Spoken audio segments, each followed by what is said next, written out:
जय बजरंगबली, संकट मोचन हनुमान। सोचिए, एक ऐसा नाम जिसे लेने भर से सारे संकट दूर हो जाते हैं। आज हम उसी पवन पुत्र की महागाथा में उतरेंगे, जिनकी शक्ति का कोई पार नहीं, जिनकी भक्ति की कोई मिसाल नहीं और जिनका जीवन आज भी करोड़ों लोगों को प्रेरणा देता है।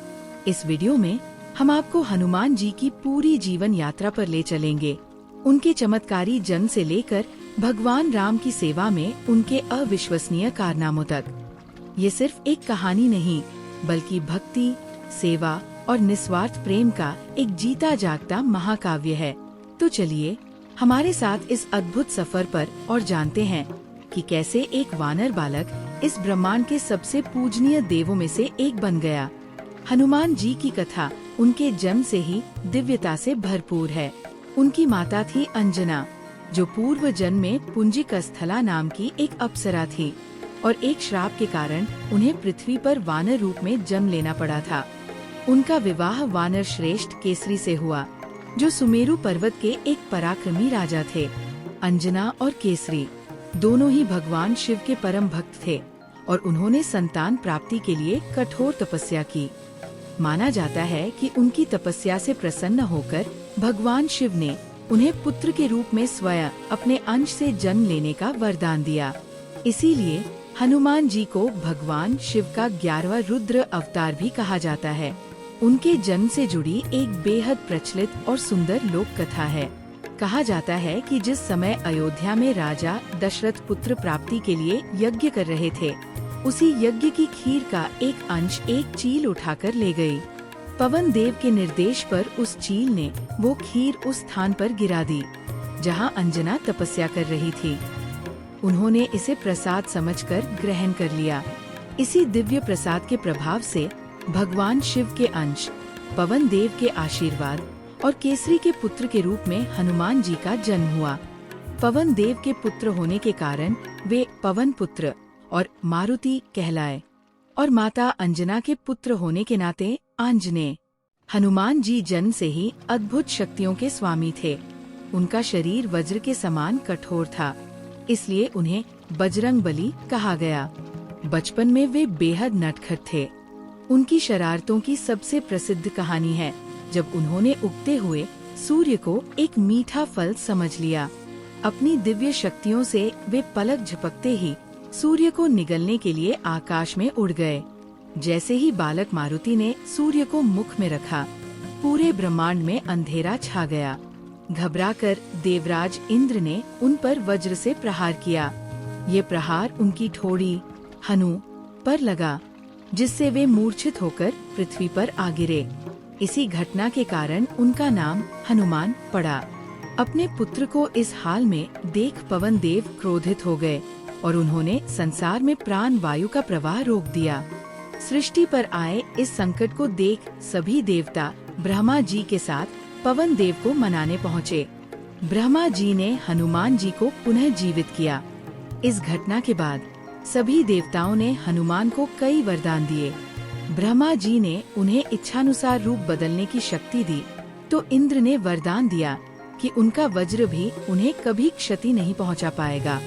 इतनी शक्तियां पाकर बालक हनुमान और भी शरारती हो गए। वे अपनी शक्तियों से ऋषियों को परेशान करने लगे। कई कथाओं में बताया गया है कि उनकी शरारतों से तंग आकर भृगु वंश के ऋषियों ने उन्हें श्राप दे दिया कि वे अपनी शक्तियों को तब तक भूल जाएंगे जब तक कोई उन्हें याद न दिलाए। ये श्राप असल में एक वरदान साबित हुआ, क्योंकि इसने हनुमान के स्वभाव में विनम्रता और शांति ला दी। वर्षों बीत गए। हनुमान जी युवा हो चुके थे और अपनी शक्तियों को भूले हुए किष्किंधा के वानर राजा सुग्रीव के मंत्री के रूप में सेवा कर रहे थे। सुग्रीव को उनके बड़े भाई बाली ने राज्य से निकाल दिया था। बाली के डर से सुग्रीव अपने कुछ मंत्रियों, जिनमें हनुमान और जामवंत प्रमुख थे, के साथ ऋषिमुख पर्वत पर रहते थे, क्योंकि एक श्राप के कारण बाली उस पर्वत पर नहीं आ सकता था। इसी दौरान भगवान श्री राम और उनके भाई लक्ष्मण सीता जी की खोज में भटक रहे थे, जिनका लंका के राजा रावण ने अपहरण कर लिया था। जब सुग्रीव ने इन दो तेजस्वी युवकों को देखा, तो उन्हें लगा कि ये बाली के भेजे हुए जासूस है। उन्होंने अपने सबसे बुद्धिमान मंत्री हनुमान से सच्चाई का पता लगाने को कहा। स्वामी की आज्ञा मानकर हनुमान जी एक ब्राह्मण का वेश धरकर श्री राम और लक्ष्मण के पास पहुँचे। ये सिर्फ एक मुलाकात नहीं थी, ये भक्त और भगवान का वह मिलन था जिसने इतिहास की धारा बदल दी। हनुमान ने विनम्रता से पूछा, हे वीर पुरुषों, आप कौन हैं और इस दुर्गम वन में क्यों भटक रहे हैं? उनकी मधुर वाणी और तेज से श्री राम बहुत प्रभावित हुए। उन्होंने लक्ष्मण से कहा, लक्ष्मण, ये कोई साधारण ब्राह्मण नहीं है। इनसे बात करके मेरा मन प्रसन्न हो गया है। श्री राम ने अपना परिचय दिया और सीता हरण की व्यथा सुनाई। राम नाम सुनते ही हनुमान जी अपने असली रूप में आ गए और प्रभु के चरणों में गिर पड़े। उन्होंने कहा, प्रभु, मैं आपका सेवक हनुमान हूँ। मेरे स्वामी सुग्रीव भी संकट में हैं। वे आपकी सहायता अवश्य करेंगे। हनुमान जी श्री राम और लक्ष्मण को अपने कंधों पर बिठाकर सुग्रीव के पास ले गए। वहाँ उन्होंने अग्नि को साक्षी मानकर श्री राम और सुग्रीव की मित्रता करवाई। श्री राम ने सुग्रीव को बाली से मुक्ति दिलाने का वचन दिया और सुग्रीव ने अपनी वानर सेना के साथ सीता जी को खोजने का प्रण लिया। ये हनुमान जी की ही सूझबूझ थी जिसने दो दुखी आत्माओं को एक दूसरे की शक्ति बनाया और धर्म की स्थापना का मार्ग खोला। श्री राम ने बाली का वध करके सुग्रीव को किष्किंधा का राज्य वापस दिलाया। वर्षा ऋतु के बाद सुग्रीव ने वचन के अनुसार वानर सेना को सीता जी की खोज में चारों दिशाओं में भेजा। दक्षिण की ओर जाने वाले दल का नेतृत्व अंगद कर रहे थे और उनके साथ हनुमान और जामवंत जैसे महान योद्धा थे। श्री राम को हनुमान जी की क्षमताओं पर सबसे अधिक विश्वास था, इसलिए उन्होंने अपनी अंगूठी उन्हें दी ताकि सीता जी उन पर विश्वास कर सकें। खोजते खोजते वानर दल समुद्र तट पर पहुंच गया, पर आगे 100 योजन चौड़ा विशाल समुद्र था। सब निराश हो गए कि इसे कौन पार करेगा। तब अनुभवी जामवंत ने हनुमान जी को उनकी भूली हुई शक्तियों का स्मरण कराया। उन्होंने कहा, हे पवन पुत्र, तुम चुप क्यों हो? तुम्हारे बल और बुद्धि की कोई सीमा नहीं है। उठो और इस समुद्र को लांघ जाओ। ये कार्य तुम्हारे सिवा कोई नहीं कर सकता। जामवंत के शब्द सुनते ही हनुमान जी को अपनी सारी शक्तियाँ याद आ गई। उनका शरीर पर्वत के समान विशाल हो गया। जय श्री राम का नारा लगाकर उन्होंने महेंद्र पर्वत से छलांग लगाई। आकाश में देवताओं ने उनकी परीक्षा ली। पहले नागों की माता सुरसा ने राक्षसी का रूप धरकर उनका रास्ता रोका। हनुमान जी ने अपनी बुद्धि से छोटा रूप बनाकर उसके मुंह में प्रवेश किया और बाहर आ गए, जिससे सुरसा ने उन्हें सफलता का आशीर्वाद दिया। फिर सिंहिका नाम की राक्षसी ने उनकी परछाई पकड़कर उन्हें रोकना चाहा, पर हनुमान ने उसका भी अंत कर दिया। अंत में वे लंका पहुँचे। उन्होंने छोटा सा रूप धरा और लंका में प्रवेश करने लगे। द्वार पर लंकिनी नाम की राक्षसी ने उन्हें रोका, पर हनुमान के एक ही घूंसे से वह परास्त हो गई। हनुमान जी ने पूरी लंका छान मारी, पर सीता जी कहीं नहीं मिली। निराश होकर वे अशोक वाटिका के एक पेड़ पर बैठ गए। तभी उन्होंने देखा कि उसी पेड़ के नीचे एक देवी उदास बैठी है और कुछ राक्षसियाँ उन्हें धमका रही है। वे समझ गए कि ये ही माता सीता है। राक्षसनियों के जाने के बाद हनुमान जी ने श्री राम की अंगूठी नीचे गिराई। अंगूठी देखकर सीता जी हैरान हुई। तब हनुमान जी ने उन्हें अपना परिचय दिया और श्री राम का संदेश सुनाया। माता सीता ने विश्वास हो जाने पर अपनी चूड़ामणि उन्हें निशानी के तौर पर दी। विदा लेने से पहले हनुमान ने रावण को सबक सिखाने का निश्चय किया। उन्होंने अशोक वाटिका को उजाड़ना शुरू कर दिया। रावण ने पहले अपने पुत्र अक्षय कुमार को भेजा, जिसका हनुमान ने वध कर दिया। फिर रावण का सबसे शक्तिशाली पुत्र मेघनाद आया। जब कोई अस्त्र हनुमान पर काम न कर सका, तो मेघनाद ने ब्रह्मास्त्र चलाया। ब्रह्मा जी के वरदान का सम्मान करते हुए हनुमान जी ने स्वेच्छा से खुद को उस अस्त्र में बंध जाने दिया, क्योंकि वे रावण से मिलना चाहते थे। रावण की सभा में हनुमान ने निडर होकर कहा, मैं श्री राम का दूत हूँ। तुमने माता सीता का हरण करके अधर्म किया है। अभी भी समय है, उन्हें सम्मान सहित लौटा दो। इससे रावण क्रोधित हो गया और उसने हनुमान की पूंछ में आग लगाने का आदेश दिया। राक्षसों ने जैसे ही पूंछ में आग लगाई, हनुमान ने अपना बंधन तोड़ दिया और विशाल रूप धारण कर लिया। उन्होंने जलती हुई पूंछ से एक महल से दूसरे महल पर कूदकर पूरी सोने की लंका को आग लगा दी। कुछ ही पलों में विभीषण के घर को छोड़कर पूरी लंका जल रही थी। फिर समुद्र में अपनी पूंछ बुझाकर वे जय सिया राम का उद्घोष करते हुए वापस लौट आए। हनुमान जी से समाचार पाकर वानर सेना में उत्साह भर गया। माना जाता है कि नल और नील को मिले एक वरदान की सहायता से समुद्र पर राम सेतु का निर्माण हुआ और सेना ने लंका पर चढ़ाई कर दी।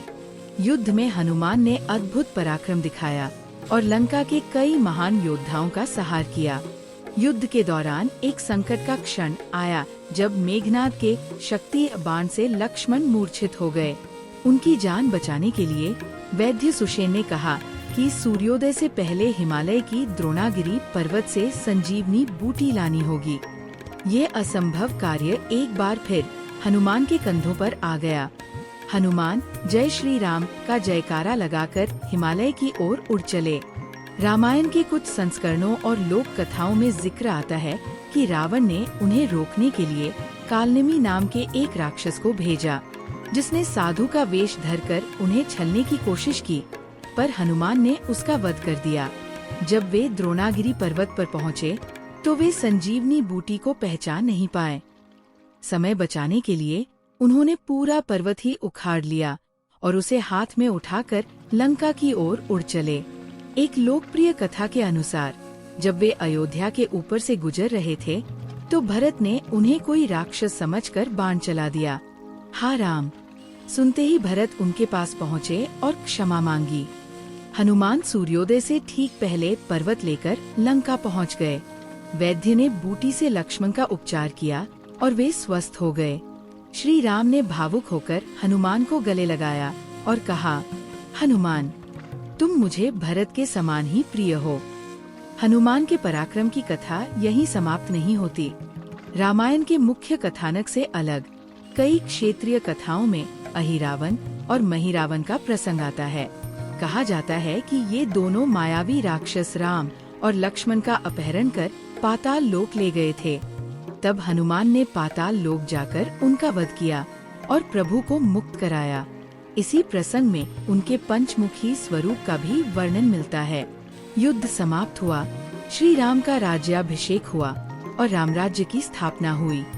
हनुमान जी की भक्ति को दर्शाने वाली एक अत्यंत लोकप्रिय कथा है। राज्याभिषेक के बाद माता सीता ने हनुमान को अपने गले का एक अमूल्य मोतियों का हार दिया।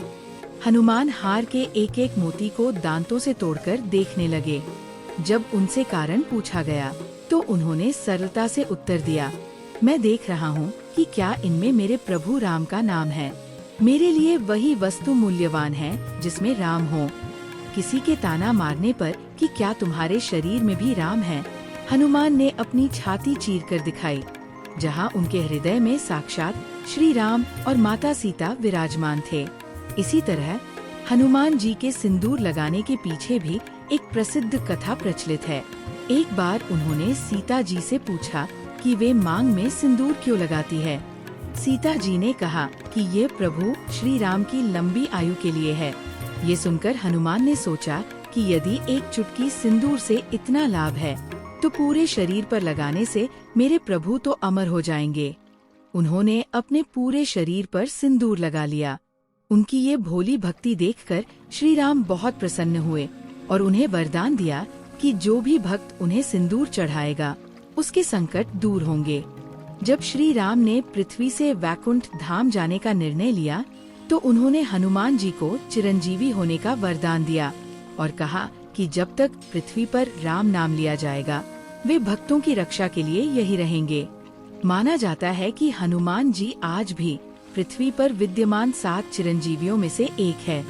हनुमान जी की उपस्थिति द्वापर युग में महाभारत काल में भी मिलती है। एक प्रसंग के अनुसार उन्होंने एक बूढ़े वानर का रूप धरकर महाबली भीम का घमंड तोड़ा था। जो उनके भाई भी थे, क्योंकि दोनों ही पवन देव के पुत्र थे। महाभारत के युद्ध में वे कपिध्वज के रूप में अर्जुन के रथ पर विराजमान होकर उसकी रक्षा करते रहे।